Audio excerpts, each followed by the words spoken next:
अस्सलामुअलैकुम, this is Rizwan Qureshi. I hope आप सब खैरियत से होंगे। आज की जो हमारी वीडियो है वो इलेक्ट्रिक हीटर के ऊपर है।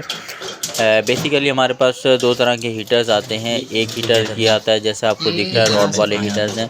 ये बेसिकली टू साइडेड हीटर है। इसमें दो रॉड्स लगी हुई हैं, एक फ्रंट साइड पे एक बैक साइड पे लगी हुई है। इसको हम बेसिकली रिपेयर कर रहे हैं और इसके बाद हम इसकी चीज़ें चेक करेंगे। ये वाला जो हीटर होता है इसमें एक रॉड जो होती है वो तकरीबन 400 वाट की होती है और दूसरी रॉड भी 400 वाट के करीब होती है आलमोस्ट। और इसके अलावा जो एक दूसरा हीटर अभी आता है मार्केट के अंदर जो बहुत ज़्यादा इन है, वो एयर हीटर के नाम से एयर हीटर होता है, जिसके अंदर फ़ैन लगा हुआ होता है। उसमें एक कॉइल होती है या एक स्प्रिंग होता है जो रेड हॉट हो जाता है और उसके बाद हॉट एयर पूरे रूम में भेजते हैं।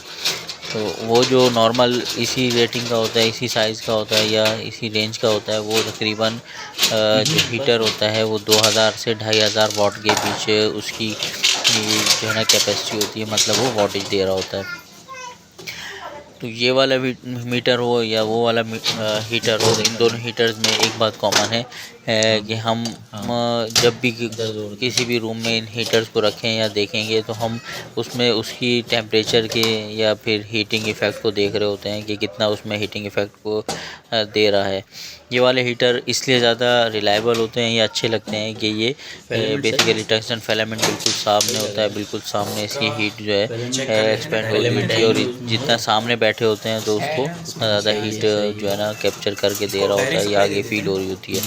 जबकि जो एयर कूलर्स हैं या एयर हीटर्स हैं उसके अंदर सच नहीं होता। उसमें ये होता है कि जब वो फ़ैन चलता है तो उसमें एक फिनोमिना के थ्रू या एक साइकिल के थ्रू रूम को गर्म करता है। अगर हम कंपेयर करें कि कौन सा हीटर बेटर है या कौन सा हीटर अच्छा है रनिंग कैपेसिटी के हवाले से या फिर कंप्लेन के हवाले से, या अगर हम ये चेक करें कि हमें कौन सा सूटेबल है या हमें कौन सा हीटर लेना चाहिए, रॉड वाला हीटर लेना चाहिए या वो वाला हीटर लेना चाहिए, तो उसमें ये है कि अगर आप की जेब इजाज़त देती है इकोनॉमिकली कि आप उसको अगर परचेज़ कर सकते हैं तो रूम हीटर जो एयर हीटर है उसको आप परचेज़ कर लें, क्योंकि उसमें complain as compare to this कम आती है।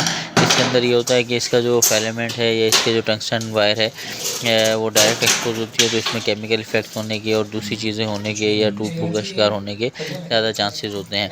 बट जो एयर हीटर है उसके अंदर ये है कि कंप्लेन कम आती हैं और उसकी जो एफिशिएंसी है as compare to this heater वो ज़्यादा अच्छी है।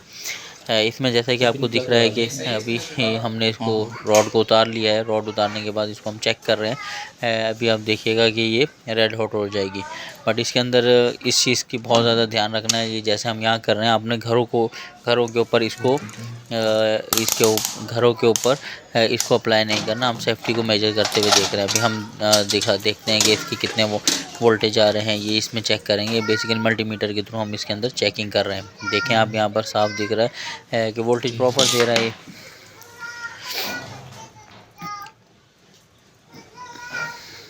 और दूसरा ये कि जैसा आप देखेंगे हमने एक रॉड उतार लिया है, इस रॉड को हम चेक करेंगे, फिर दूसरी वाली रॉड को हम चेक करेंगे। तो वो दूसरी वाली रॉड हम ऑलरेडी चेक कर चुके हैं। वो वाली रॉड जो है सही है। इस रॉड के अंदर फॉल्ट था, इसकी जो साइड के ऊपर जो टंगस्टन वायर है वो थोड़ी सी ब्रेक हुई हुई है। तो इसको हम दोबारा से चेक करके दोबारा से इसको हम लगाएंगे। हम देखें अभी टेस्टर के थ्रू हम चेक कर रहे हैं तो ये फिलामेंट भी हमारा बिल्कुल सही हो गया है। अब उसके बाद ये है कि हमने इसकी सेफ्टी के पॉइंट ऑफ व्यू से ये चीज़ें देखनी है कि इसकी साइड के ऊपर जो स्क्रू लगा हुआ है इसको हमने टाइट करना है। लूज़ कनेक्शन नहीं होने चाहिए, क्योंकि जब लूज़ कनेक्शन होंगे वो बहुत ज़्यादा मेजर फॉल्ट की तरफ हमें ले जाते हैं। ऐसा स्पार्किंग होती है, फिर वो